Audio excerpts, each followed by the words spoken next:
the tree by the river when we were 17. The Tree by the River tune, I started over a decade ago.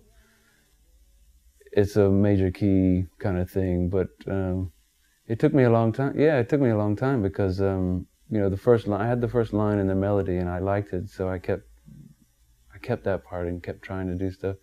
But it had a tendency, because it's such a nostalgic, such a nostalgic feel to the tune, that it kept feeling sappy or saccharine when you would expand on that idea.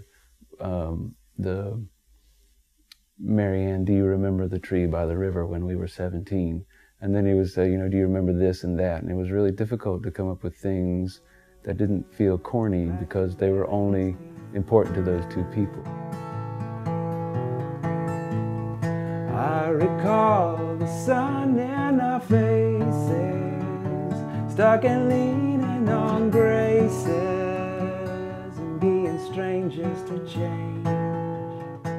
You had to come up with you know, images that outsiders listening to this couple talk about their own memories could relate to. So, you know, it took me 10 years to come up with stuff like, you know, I remember the thorns and the roses beneath your window. You know, I could, as an outsider, I can understand, or, you know, relate that to my own life, you know, the good and the bad of my own memories, and understand. Even though I don't understand what happened under their window, I can sort of take something away from it. And all the thorns and the roses beneath your window pane.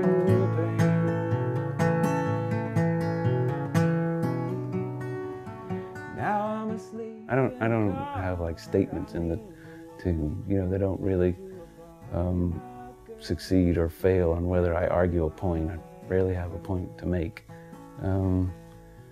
But I do like to group or sequence, you know, descriptions or images that together suggest some, you know, have a connotation, or, you know, have an emotional tone, or they suggest some kind of meaning. I mean, you could say, if I just say something simple like a broken leg, you know, a bird with a broken leg, that means something. It doesn't, you know, it's not like a thesis on something, but you have an image and it has a good or a bad quality.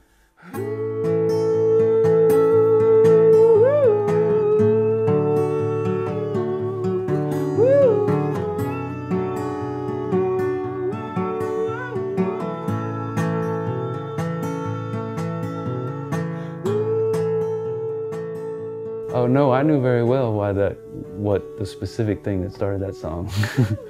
But it took me a long time to get it to a point where I could present it and be happy with it as a song and not just my own memory. Do you want to share what started that song? No, I don't. Okay, don't. Sorry. No problem. You know, it was like a personal thing that happened with me.